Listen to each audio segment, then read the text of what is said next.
Hello. Nothing more enthusing than to share Bach chorale organ preludes transcribed on the piano with students' own transcription project and having them rediscover what I had discovered in these pieces, which are such amazing, meaningful, spiritual, uplifting, that Bach played, improvised, and notated later on the organ before each of the services in the famous St. Thomas Church that he played in, yeah, in Leipzig. And naturally, the intricacy of the imitative inner voices compared to the melodic line, which on the organ, long undecaying sounds, even if decoratively, I would say enhanced, but in fact it creates another atmosphere for it.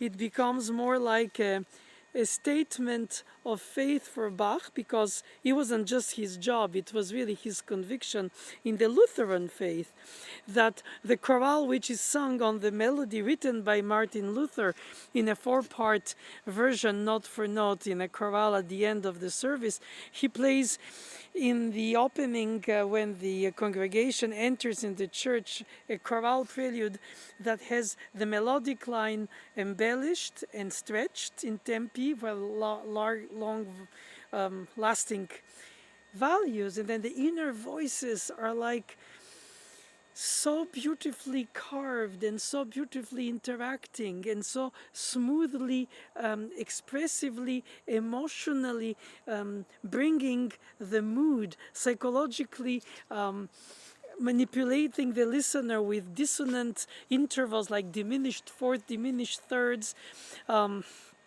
and then a very deep, in terms of range, pedal organ voice part, which makes it practically become a trio sonata by the 2 manuals and the pedal on the organ, and the top part played on another manual with a more piercing range sound of the organ's choice of stops, oboe-like, or some kind of trumpet, and then you have the decorative patterns in imitation contrapuntically. It turns out that Bach really couldn't hear vertical to even save himself. I think he couldn't but hear in layers, and not just from time to time, but entirely. The beauty of the inner voices, the shiny beauty of the decorated melody on top of the chorale that will be sung at the end, and then of the service, and then in the beginning you have this interaction also with the depth of the basses, and he does on the organ pedals sometimes even tone painting in the chorale about Adam's fall. You have these drops of diminished seventh melodic drops, like do, re sharp, or fa, sol sharp, or B flat, C sharp. And sometimes in the chromaticism of inner voices, he would have even his signature B-A-C-H, B-A-C-H in German, because of the nomenclature of the names of the notes. It fits for Bach's name, and he introduces all kinds of chromaticisms, not so much for complications, but I think of colorizations, the true meaning of chromaticism, which means chroma in Greek, color, and comes from that, colorizing. And on the organ, of course, he was having not the limit of the decay of the harpsichord, which was not a limit by itself, obviously, because when you write for the harpsichord, you think about it as you take it in account. But when you play an organ piece of Bach transcribed on the piano as the assignment for my students, or for my pleasure that I do my own, you realize that the good transcription is the one that is its own, becoming as meaningful on the separate its own right, not only as the echo of the original, for which you have to miss a bass or miss a chord. Of course, you only have two hands and not three in order to play an organ chorale prelude on the piano.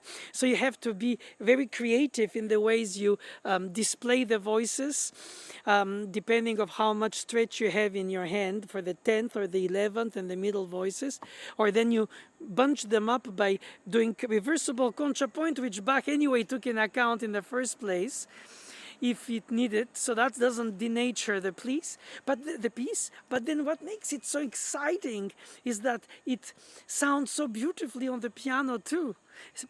Not as an echo of the organ. Of course, it depends on the tempo you take in order to have the decay length of sound on the piano, and the inner voices flowing very softly, and then the bass is very deep rather than loud, perhaps voiced towards the thumb, and then you have this kind of large spectrum of 3, 4, 5, 6 octaves almost. Well, perhaps not, but 5 at least, in terms of the highest note to the lowest note. And that stretch, that spreading, more than stretch, that spreading of the texture is just so incredibly, for the listener, I think it's a trip in, how would I call that?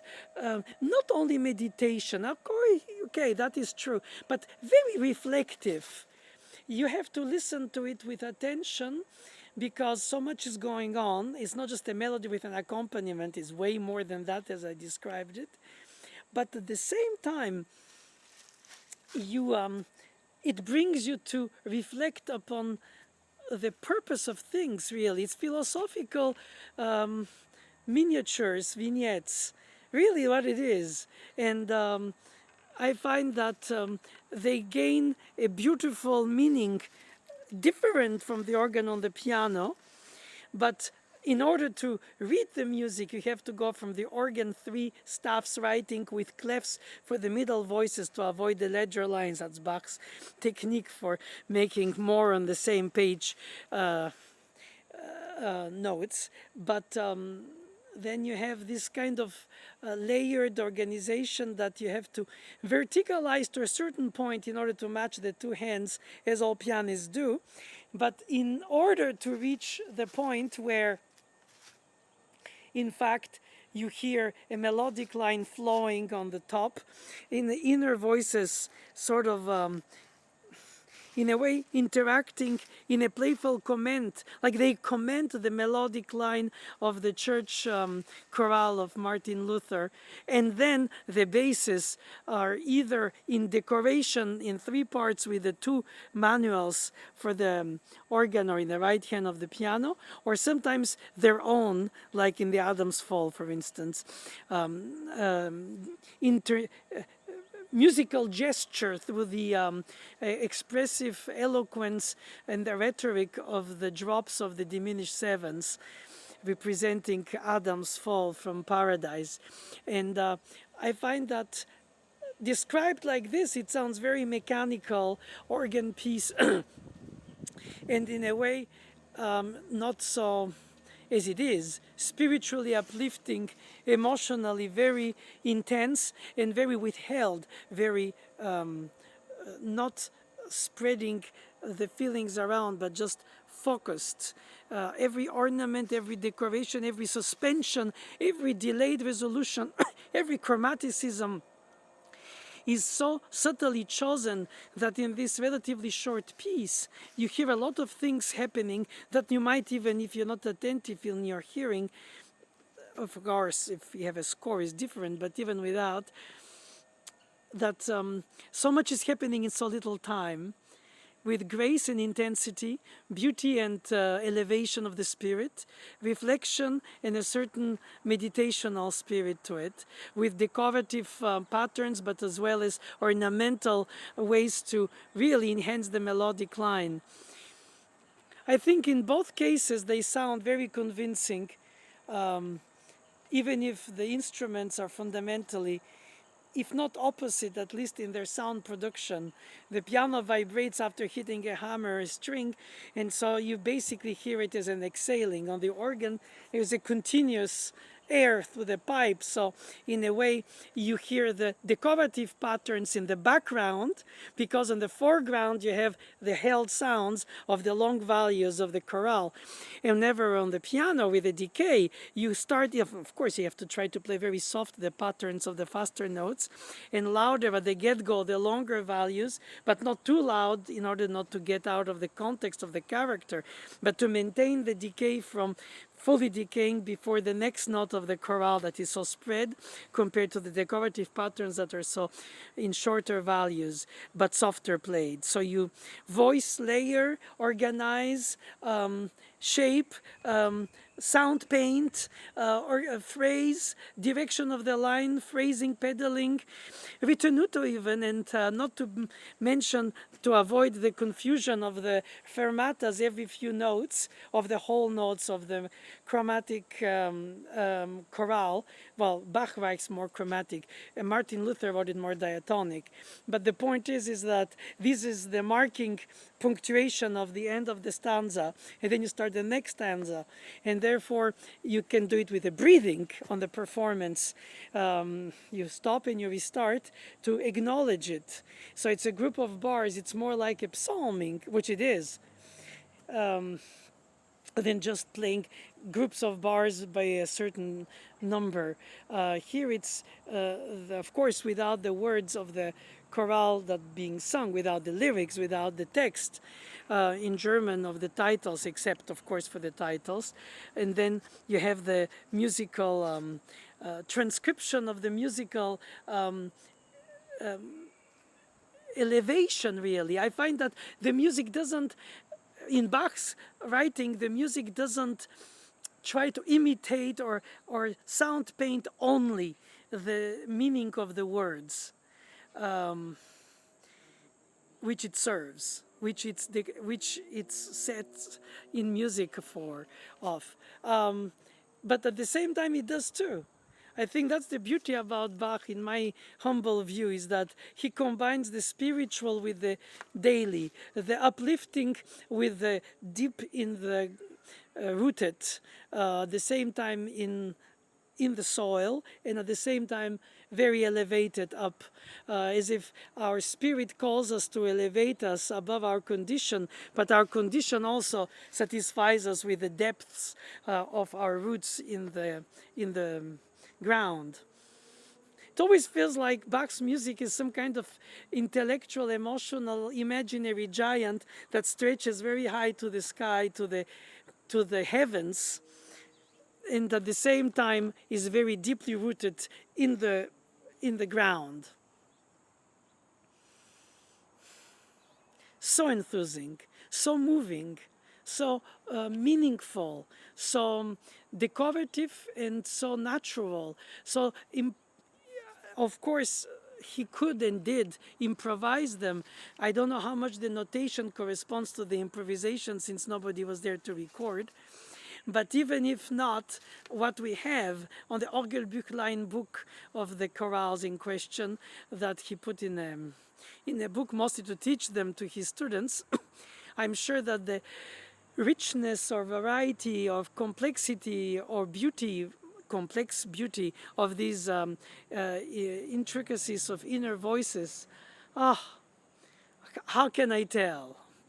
I should play to display it. But it's good to describe it too, because it is meaningful when you exchange it with students and bring them to create their own transcriptions, be it as an assignment, but it becomes also their own first step towards transcription, appropriation of a different genre into a new genre that it becomes. So the piece is no more the echo of what the original instrumentarium is for, but it becomes a meaningful restatement.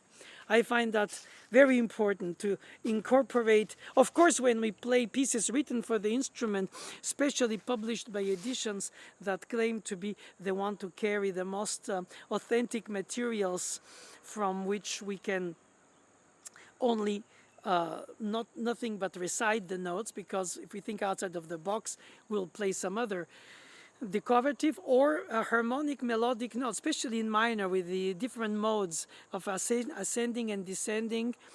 And there are inevitably various variations for details in terms of the accidentals, but still, here in a transcription, you have more creative than when you play the piece written for the instrument. And I find that this is something that is very encouraging for students who might reveal themselves being creative, not realizing that they could. Because in fact, they're often for pianists told to recite the score, not to dare think outside of the score in terms of notes. The interpretation being only the dynamics, the range, the possible tempo difference, etc., but not the notes themselves, decorative or thematic, harmonic or melodic, decorated or ornamented, more or less, less or more, first or second time, with or without repeats.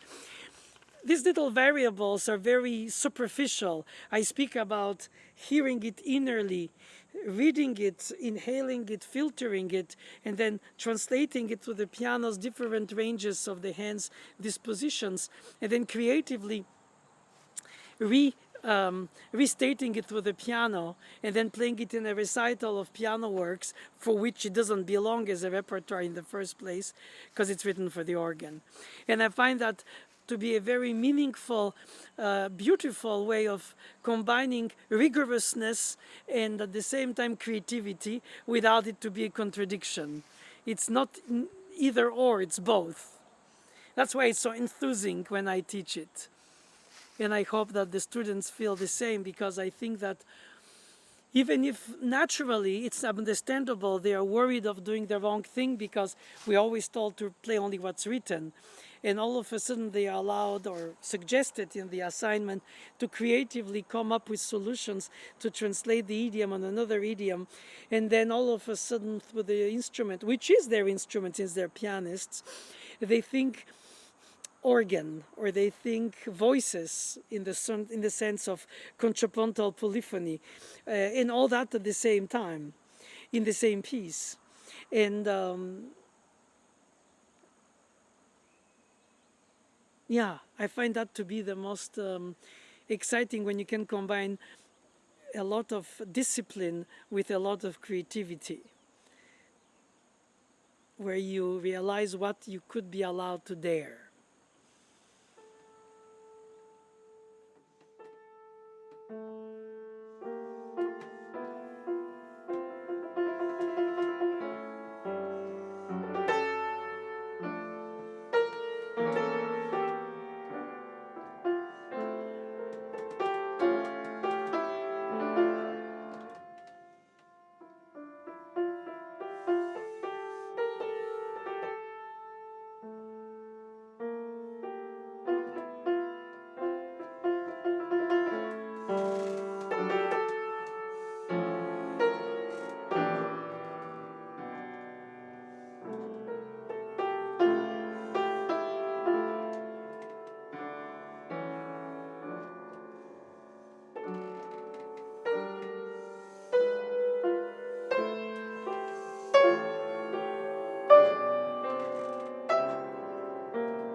teaching is not just transmitting a skill in this case. Teaching is transmitting an aesthetic opinion about a choice to make in order to create your own set of rules in a transcription. It's a tailor, handmade, not all size fits glove. It's really a transcription is like a very personal interaction between the idiom that you're transcribing from towards the piano. And I find that to be very meaningful, because I find that to be the way to really comprehend the piece, because you present it under another aspect of its resonance in the soul, in the ears, in the heart, through the tempo, the length of sound, the vibration of the instruments. And I think that unlike playing something written for the instrument, in which you have to be, in fact, obeying the rules of the score and the instrument's expectations, here you can transcend the instrument's expectations, since you imitate instrument's expectations from another instrument on it. And I find that to be so meaningful, because in a way it makes you feel more creative, really, truly so, not just by some details of a ritenuto, rubato, or tasteful or tasteless according to who you meet. So many people pretend to always know the right way, the only way, their good way, and I don't believe it. I think that, yes, they're convincing ways, they're coherent ways, they're disciplined ways, they're too much, perhaps, free ways for some tastes, for some people. But regardless, you have to test things when you're a student. That's when. If not then, when? And you have to impress your own opinions, regardless if you will change mind later, because that's how it is. Nothing is set in stone. It's a constant evolution between the meaning of the music and what it is meaning to you compared to what it means to others, professionals or just people who want to be told a beautiful storytelling through your playing, or the professional who know the piece or who discover your transcription and who can evaluate it according to their filter of beliefs, understandings, or misunderstandings. But they all pretend to know, which is fine. I don't mind. I think it's true. We grow up at some point, and then we realize that we've been so many decades with a certain piece in companionship with this music, that we end up by realizing that we really understand it. We know it. And we know how it's supposed to be played, and we say it. It's not supposed to be played this other way or that. It's not arrogance. It's perhaps self-sufficientness, but at the same time, it's okay. The student leaves the room, and then they live their life. And they'll perhaps pick up something of what you gave them, because you respect them, of what you have received through your life experience from the piece's partnership. Literally, as if the piece you play is a partner in life. And like as a partner in life, it evolves with you, and the partner evolves with you. Well, sometimes the piece, while revealing itself differently, remains always young, which is kind of a excitement but sadness, because you don't. You realize that you have aged. But the rapport to music is timeless, really timeless. Because in a way, of course, there are fashions of how to play at certain point, and you can hear them when you have so many recordings available now for almost a century. So you can compare to what the legends tell us that Liszt played, or Bach played, or Chopin played, or Mozart played, or Beethoven played, except we don't know really how they play the grace note, this, the ornament that, the tempo of this, the phrasing of this. How much they played specifically all the decorative notes without to always differently, even if written, improvise them, because on the spot it was part of the expectation. But since we are so far away in time zones, really, decades, centuries, we are no more in their time period capsule. We rediscover it our way. And I find that to be very very interesting because it should keep us very humble about the fact that the piece evolves, we evolve, and what we believe to be the right tempo becomes no more the same because we hear things that we didn't hear or discover hearing, imagining, suggesting things that we can shape with our touch that we couldn't shape earlier. And it's not on the surface only of things, detached, legato, forte or piano, fast or slow, pedal or no pedal, romantic or not, whatever the concepts of that are, other than the pure expression of intervals, gestures, which is transcending the expected musical styles, let's say, signature elements. And you realize that perhaps through the piano, this Bach organ piece becomes a little more emotional, but differently.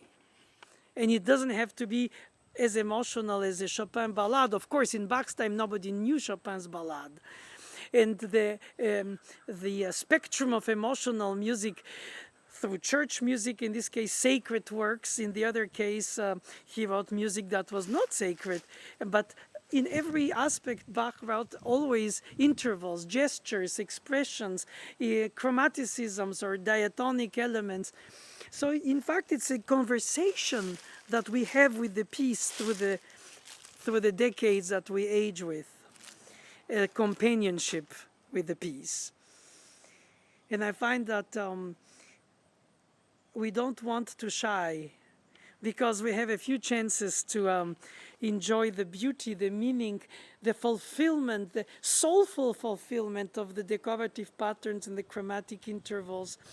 You name them like this, it sounds like I'm defining some kind of pharmaceutical ingredient, but in fact when you hear them, even if you don't name them whatever they're supposed to be named in music theory, you feel them, you hear them, they move you, they shake you, they give you goosebumps, they make you feel like you're somewhere else, the else that is the soulful else, not just the physical else, but physically too. It's very rewarding through the fingers, for the touch of the keyboard, and the essential element of being in contact with the music itself, with the suspension and the restriking of a suspension to rehear the dissonance when it blossoms at the moment of the downbeat after having been prepared earlier. And you realize all these things are not just there to well, of course, they enhance the expression clearly, but to a certain way, I think they bring the music to speak to you, and you respond to it by playing it. And it's a dialogue that is fresh and renewed, and should not be, even if it's tempting, shouldn't be set in stone. You write it down, you notate it, but you could change it, as well as you don't write it down, and it evolves with the score of the original version that you revisit every time you play it on the piano, in this case the organ score. And you can write your piano score, and you should actually, because this way you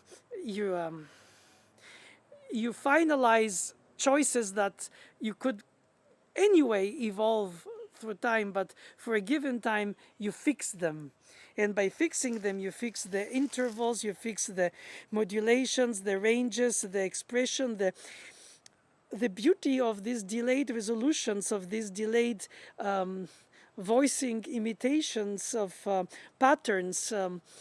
It's not just music for music. It's not just spiritual music for spiritual music's sake. I think it touches us at all levels.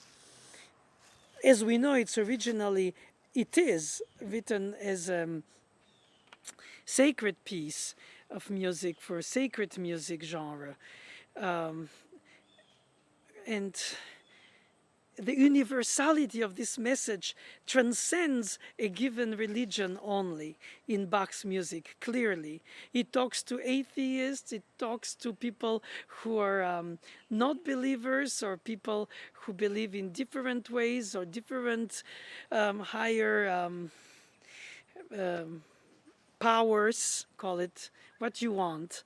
But it helps to without to have to explain, it helps introspect, and yeah, it's an introspection brings a lot of beautiful, meaningful time listening to the music, not just as a beautiful sounds also, but as meaningful sounds, you know, the finitude, the purpose, the why, the where, and the when.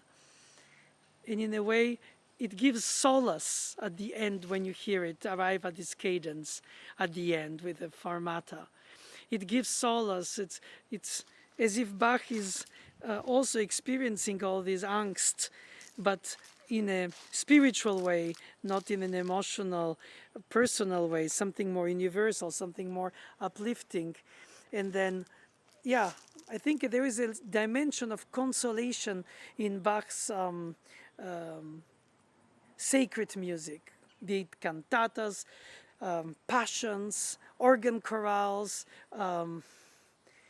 name it. And probably in the secular pieces, he has sacred music in it too, and he has probably secular music patterns of writing in the in his sacred music. I think in a way Mozart wrote operas in any piece he wrote. Trio, symphony, sonata, quartet, mass, the arias, the recitativos, they're all expressive, and the text changes, but the idiom is the same. Tchaikovsky wrote ballets, symphonies, Beethoven quartets. No matter which piano sonata it is, it's a quartet in the texture.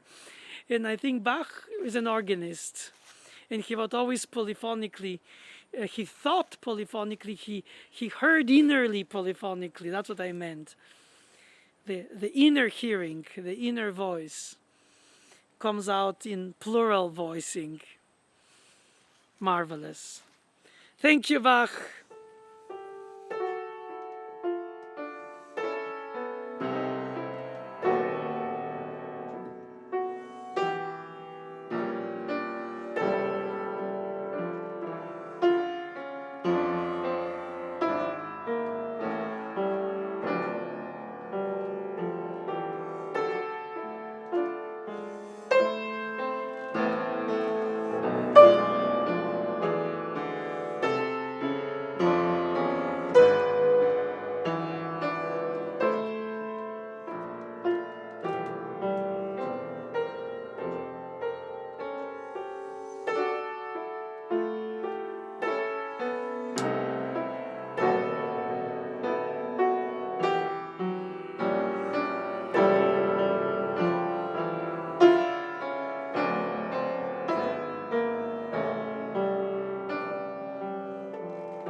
it seems to be now the swan song of the summer. Autumn will overtake the seasons of life, or the seasons of music.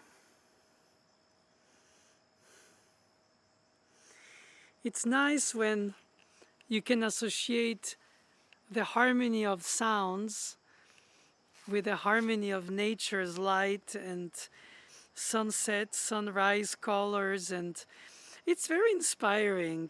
Probably very childish of mine to mention, or not enough intellectual, but I really think that there is something that makes our psyche more connecting to the essence of things when we are in some kind of unison with the nature surrounding us, that we don't have to fight it or protect from it because of the weather or the conditions. There is something about a sense of phrasing with a late summer sunset that seems to be like a run-on sentence. That sunset goes very slowly, decrescendo, like in music you could have with a ritenuto, but not too early. I think a lot of the Impressionist music, perhaps way more than the classical or the Baroque, which are more formal, at least in their expression, not in their impression on us, but still is more connected to the sense of nature around. And I find that, in fact, most of us react physically to the different seasons and psychologically as well.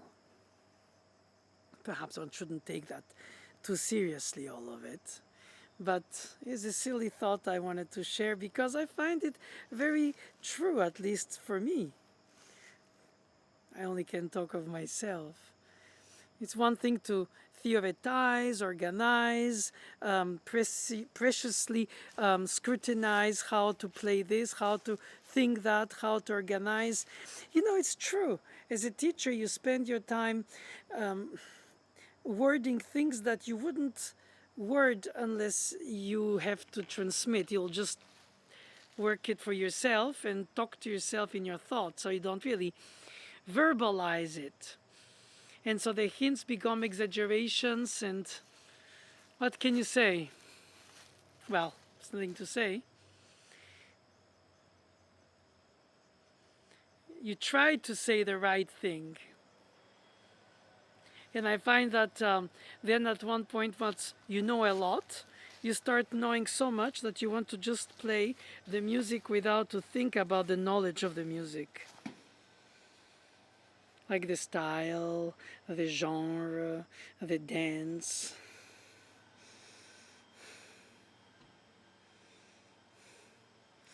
I find that we are sometimes too much prisoners of our knowledge when we become old. We need to let it just flow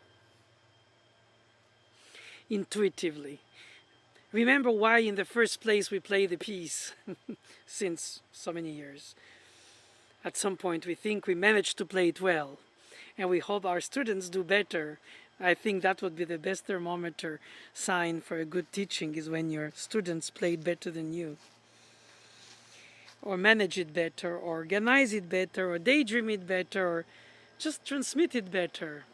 I don't know if there is a better that can be assigned in art because you don't have some kind of a objective thermometer to compare. But it's in a feel. It's probably a variation on the way I do, but it's really the way they do. So the teaching is not really to become what I play, but it's to become who they are when they play. So there are some very obvious things to do for that, and some less. Some is in the example, and some is the explanation. And I can tell you, I can't explain why the sunset or the sunrise rays of the sun give me different inspiration, even as a composer, let less as a performer. But they do.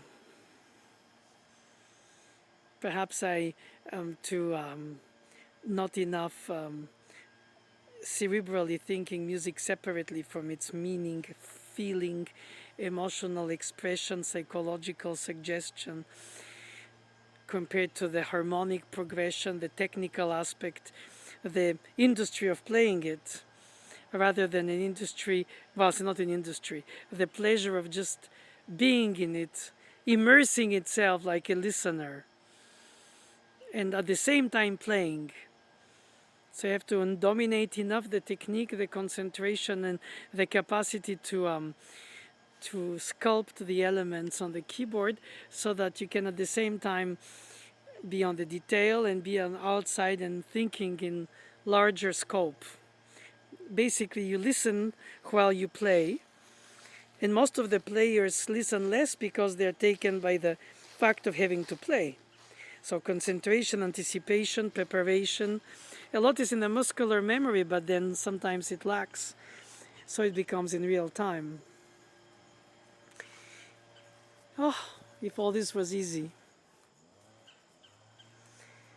But I still think that even everybody gets inspired by a ray of sun, orangey or rosy, with the evening and the latitude and the colors of the leaves in the fall at a given soil that brings the trees to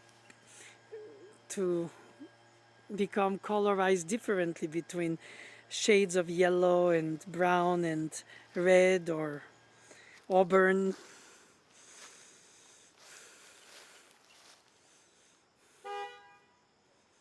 G sharp B. I don't know whose car horn does that. Or perhaps it's G B flat, after all, if I hear it semitone higher, since my perfect pitch became a little bit lost with the Baroque teaching on the tuning half tone lower at 415. But I don't know if the car horns are also in Baroque tuning. How many silly thoughts more can they come to me? Perhaps I shouldn't even indulge more, just say thank you. Thank you.